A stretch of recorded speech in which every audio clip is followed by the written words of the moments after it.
तो नमाज पढ़ ले तो क्या ट्रेन हमारी हो गई? क्या फ्लाइट हमारी हो गई? क्या वक्फ में उसको लिखवा दें? वक्फ को जो पावर दिया था, अगर वक्फ बोर्ड के सामने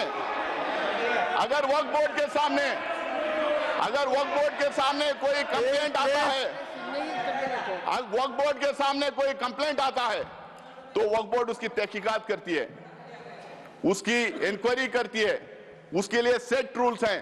शायद किरण रिजिजू जी को ये बात पता नहीं कि हर स्टेट उस इंक्वायरी कैसा कराया जाए, हर स्टेट के रूल्स अलग बने हुए हैं। मैं वक्फ बोर्ड का मेंबर पिछले 6 साल से हूं सर, कर्नाटका में 6, अब 7वां साल कंप्लीट कर रहा हूं। तो वहां पे ये पूरा इंक्वायरी तो बोले प्लीज। पूरा इंक्वायरी होने के बाद में सर्वे कमिश्नर उसको सर्वे करता है, कलेक्टर उसको चेक करता है, फिर उसके बाद में स्टेट गवर्नमेंट को जाता है, स्टेट गवर्नमेंट उसको वेरीफाई करती है, उसके बाद में वक्फ गेजेट उसके बाद में सरकार उसको गेजेट करती है। उसके बावजूद भी अगर कोई संतुष्ट नहीं है तो ट्राइब्यूनल में जा सकता है। अगर वहां भी कोई अगर वहां भी उसके खिलाफ अगर डिसीजन जजमेंट आता है, अगर वहां पे वो कन्विंस नहीं है तो वो कोर्ट में जा सकता है। आज ये कह रहे हैं कि कोर्ट में रिव्यू नहीं कर सकते, कोर्ट में बिल्कुल रिव्यू कर सकते हैं। अगर कोर्ट में रिव्यू नहीं कर सकते तो हाई कोर्ट में और सुप्रीम कोर्ट में वक्फ के इतने केसेस कैसा हो रहे हैं, हाई कोर्ट में और सुप्रीम कोर्ट में। माननीय गृह मंत्री कुछ कर दे जी प्लीज। मान्यवर, मैं सदस्य को बीच में टोकना नहीं चाहता, शायद वो भोले भाव से गलत इंफॉर्मेशन सदन के सामने रख रहे हैं, तो मैं थोड़ा करेक्ट करना चाहता हूँ। मान्यवर Jairam ji please chair has given time. क्या कह रहे हैं आप रमेश जी, क्या कह रहे हैं? मैं मान्यवर जी प्लीज मान्यवर आप बोले। जो डिस्प्यूट है वो इतना ही है कि अगर ट्रिब्यूनल के फैसले से कोई असंतुष्ट है तो ये भूमि का मामला है, इस पर सिविल सूट होना चाहिए। सिविल सूट में अधिकारों के बहुत वाइड रेंज होती है। इन्होंने इस पर अपील का प्रोविजन 2013 के कानून में रखा ही नहीं है, तो रीट के कार्य क्षेत्र में हाईकोर्ट के सामने जाता है।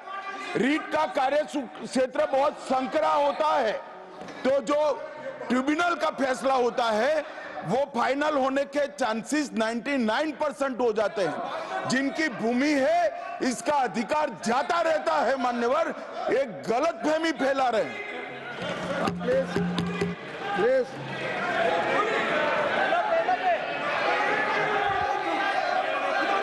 यस, आप ही को दे रहे हैं, आप सुनते नहीं सर, आप ही को कह रहा हूं मैं।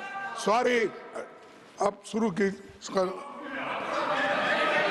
देखिए साहब, वो बात कर रहे हैं और हमने रिजिजू जी साहब का तो बहुत शांति के साथ सुना, और रात में भी कल आपका भाषण वहां पर भी टीवी में पूरा सुना।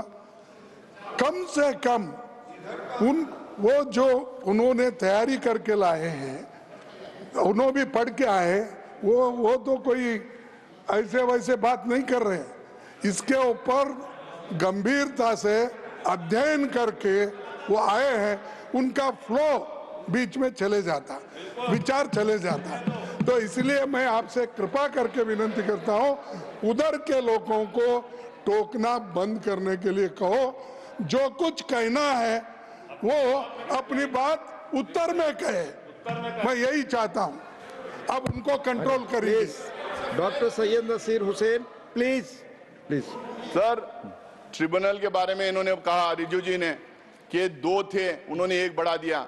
2013 में भी 3 ही थे, 2013 में भी 3 ही थे, 2013 में भी इस्लामिक स्कॉलर डोमेन एक्सपर्ट थे।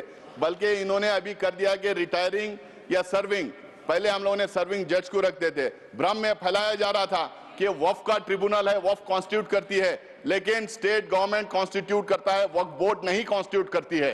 ये भ्रम फैलाया जा रहा है। सर, इन्होंने एक नया प्रोविजन लाया बोला, और दूसरी बात इन्होंने बोला कि 5 साल का प्रैक्टिसिंग होना। अब ये तो था पहले, जेपीसी को जाके आने के बाद अब ये कह रहे हैं कि उसको डेमोन्स्ट्रेट करना चाहिए।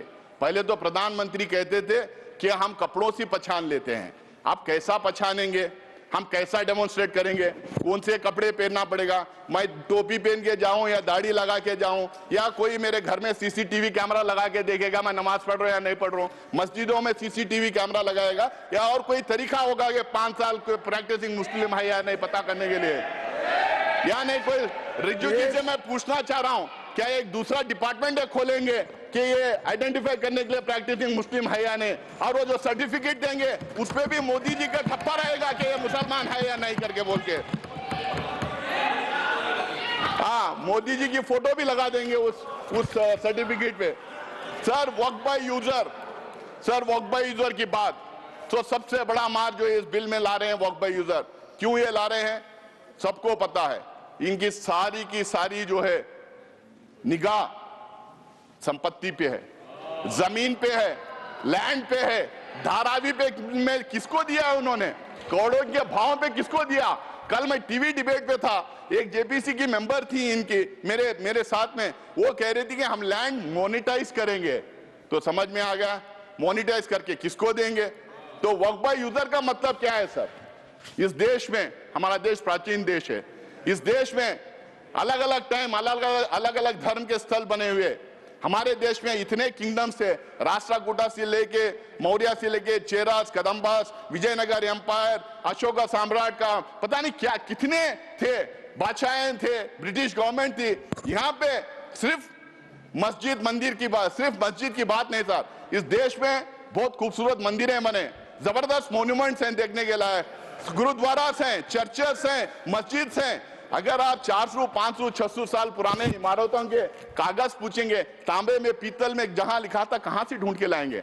उसका प्रूफ सिर्फ ये है, ये हर समुदाय के लिए सही है कि those properties, those institutions exist even today and they are in long usage. That is the proof of that being in waqf.